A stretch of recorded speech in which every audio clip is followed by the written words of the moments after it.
አሁን እየተመለከታችሁ ያላችሁት ሁለት መንታ እህትማማቾችን ያገቡ ሁለት የመንታ ወንድማማቾች ምስል ነው።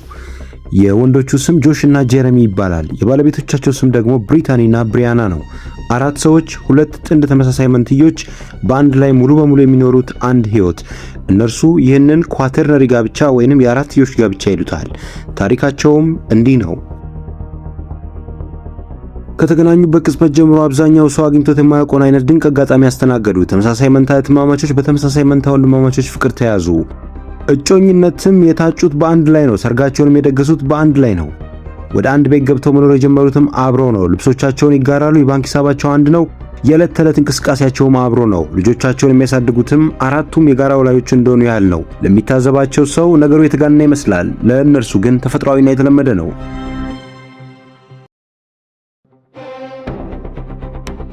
ነገር ግን እንደዚህ ተቀራርበው የሚኖሩበት ህይወት ውስጥ እንኳን እስከዛሬ አድርገውት የማያውቁት ነገር ነበር። እርሱም ለየብቻ ቀጠሮ ይዘው መውጣት ነበር።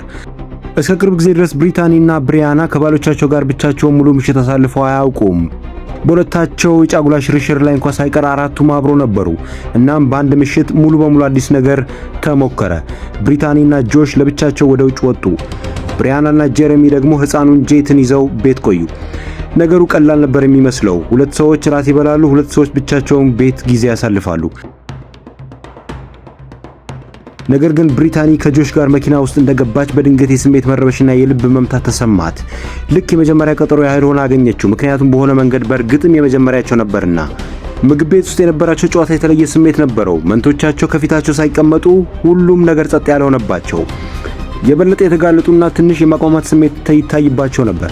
ብሪታኒ በኋላ እንደተናገረችው ብሪያና አጠገቧ ባለመኖሯ ስጋት ሰምቷት ነበር። ጆሽም በተመሳሳይ መልኩ ያልተለመደ የባርነት ስሜት ነበረው።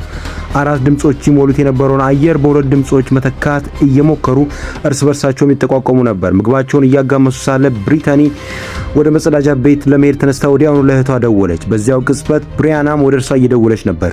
በነገሩ ተገረሙ። ነገር ግን እውነታው ግልጽ ነበር። አይደለም ለቀናት ለአንድ ምሽት እንኳን መለያየት አይችሉም።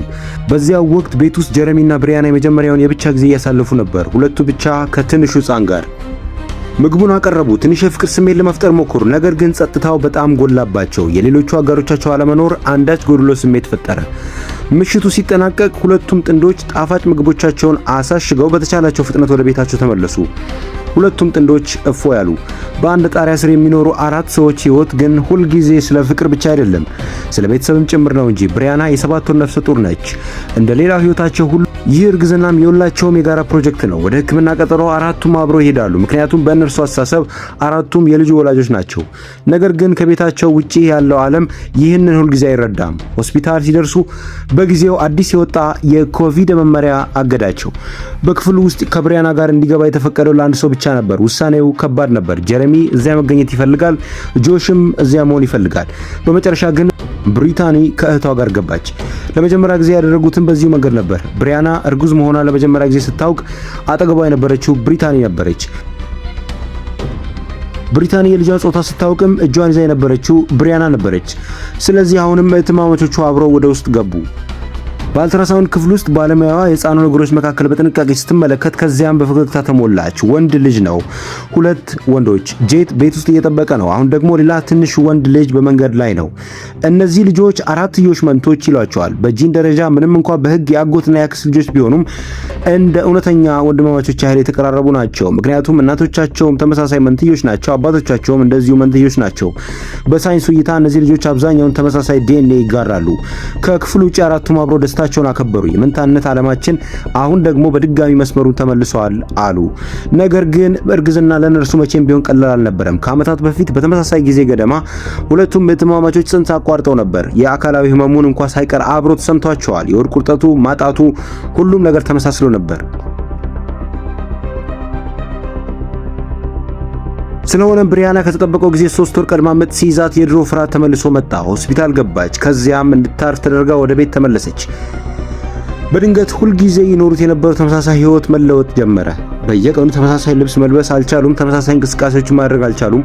የእህትማማቾቹ ጊዜ ጸጥ ያለና አዝጋሚ ሆነ። ብሪያና ቀኖቿን ያሳለፈችው ሕፃኑ ቀድሞ እንዳይወለድ በመጠበቅ ነበር። ሳምንታት እያለፉ ሲሄዱም አዲስ ፍርሃት በውስጧ እያደገ መጣ። ከራሷ በላይ የኃላፊነት ስሜት እንዳለባት ተሰማት። ለእህቷ፣ ለጆሽ፣ ለጀረሚ እና ለትንሹ ጄት በጥንቃቄ ለገነቡት ሙሉ ዓለም ኃላፊነት ተሰማት። ምክንያቱም በእርሷ ላይ አንድ ነገር ቢፈጠር ጉዳቱ ለአንድ ጋብቻ ብቻ ሳይሆን አራቱንም የሚነካ ነበርና። ይህ የተለመደ ቤተሰብ አይደለም። ይህ የተለመደ ጋብቻም አይደለም። ይህ ዓለምን ተመልክተው መኖር የሚፈልጉበት መንገድ ሙሉ በሙሉ ተያይዞ መኖር እንደሆነ የወሰኑ አራት ሰዎች ታሪክ ነው። አንድ ቤት ይጋራሉ፣ አንድ ልጅ ይጋራሉ፣ አንድ መጻኢ ዕድል ይጋራሉ። ዓለም ለጥቂት ጊዜ እንኳን ለመለያየት ሲያስገድዳቸው ሁልጊዜም ቢሆን ወደ እርስ በርሳቸው የሚመላለሱበትን መንገድ ያገኛሉ። ምክንያቱም ለጆሽ፣ ለጀረሚ፣ ለብሪታኒና ለብሪያና እኔና አንተ የሚባል ነገር የለም፣ እኛ ብቻ ነው ያለው። አራት ሰዎች፣ አንድ ህይወት። ቪዲዮን ከማጠናቀቃችሁ በፊት ላይክ ማድረጋችሁ እንዳትረሱ። ተመሳሳይ ቪዲዮዎች እንዲደርሷችሁ ሰብስክራይብ በማድረግ የቻናሉ ቤተሰብ ይሁኑ።